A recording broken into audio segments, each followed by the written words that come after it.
One thing we're not expecting to find much of in our trenches is Roman glass, because as a valuable commodity, it was always collected and recycled. Typically, Adrian has found only the one piece of glass on this site, but over the next few days, we're going to attempt perhaps our most ambitious experiment yet: to recycle some glass in a primitive furnace, just as the Romano-British people might have done. Gilbert Burrows, a local farmer, is getting the experiment underway by using his experience of pottery kilns to build our furnace, which will be based on archaeological evidence. That's right. John, the archaeologist. That's right. Ed. Glassblower. And Gilbert. Gilbert, who's the potter. That's right. And he's the man who made the Samian ware last night. Hiya. Hi there, Tony. How's it going? It's going very well so far. We're obviously going to have a few snags and problems because this is real experimental archaeology. You haven't made one of these before? And to my knowledge, this has never really been attempted in such conditions. Looks like little tugboats, doesn't it? It's not going to float though. So how does it work? Well, this is where the timber is going to go in the front here, and the heat is going to be concentrated here and drawn through the furnace. Gilbert's left the front of the furnace. This is eventually going to be domed over. He's left the front open so that you can see the pot inside there. That pot is going to be holding the glass. We want to get temperatures of around Gilbert, 1,000 degrees, 1100. Ed really wants to extract glass. Yes, that's centigrade, and so hot, and we cannot afford to lose that heat. So what sort of glass or glass components are we going to use? Yes, let me show you the glass. All we've got is glass. Wow. Now this, in actual fact, is 1,800-year-old glass. This, last time it saw the light of day was during the time of the Emperor Hadrian. There's no evidence that glass was ever made in Roman Britain, only recycled.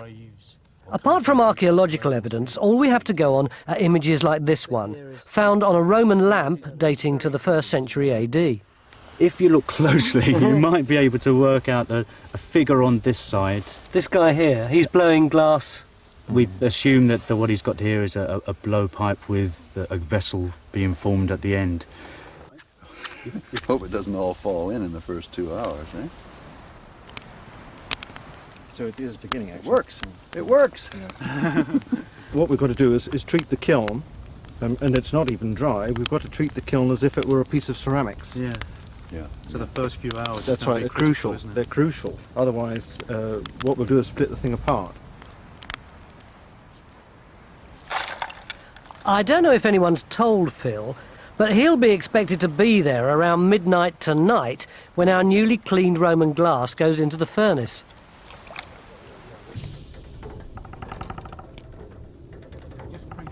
Very early, day 3.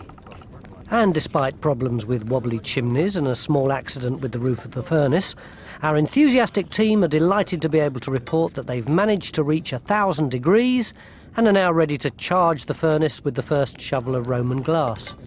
We're going to be doing this, half a dozen times at least tonight, because it's going to take a few shovelfuls to fill the furnace, right?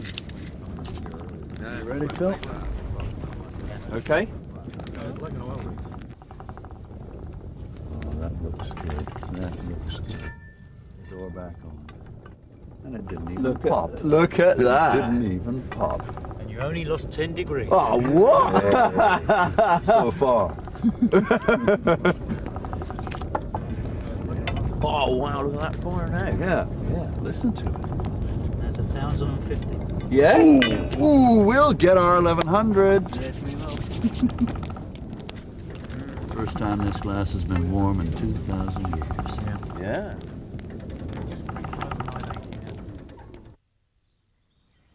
Well, the sun is reasonably high in the sky before day 3 begins for the rest of us. And as Adrian takes a ride out to take a look at the floor surface in our recently widened trench, Phil and I are eager to see if our glass furnace survived the night. How's it been going? Brilliantly. Never doubted it for a minute. You look done to a turn, Gilbert. Thank you. Lots of little disasters, well, lots of little setbacks, but plenty of climbacks. It's brilliant. It's So really... how far have you got? Well, we've been as high as 1260. 1260? Yeah. But that's probably flame temperature. I don't think the refractories, I don't think the pot's got much above 1050. But we got good glass in there with a lot of bubbles in it. It looked pretty good to me last night when I left. I'm just getting ready to stir it.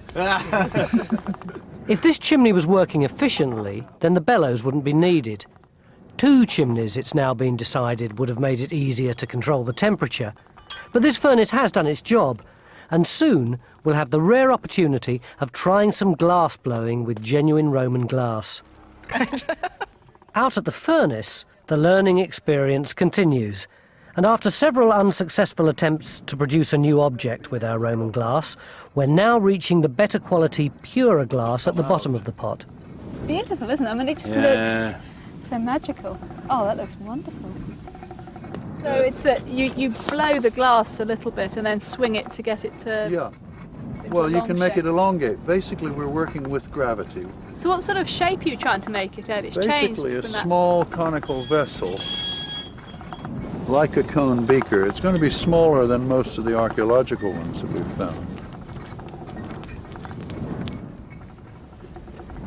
That is looking nice. Looks nice. The hotter it is, the runnier it is, right? Nice and hot. Oh, really? Are we somewhere near there, Ed? Yeah, we're very I reckon near. I sort of sense. Yeah, I'm not going to try too hard for conical here. We've got a nice thickish bottom, which probably means we'll have a crack. I'm going to go in for the punty, so if you can just stay out for a minute and then warm up while I'm getting the punty. I think I'm going to have to stay off the. I'm going to have to stay off the doings. Yeah, well, try and do it as best as you can. Okay. Anytime you can come round. All and sundry, watch out, because he's a danger with that thing in his hands. Yes. Okay. Yep, I think we've got it.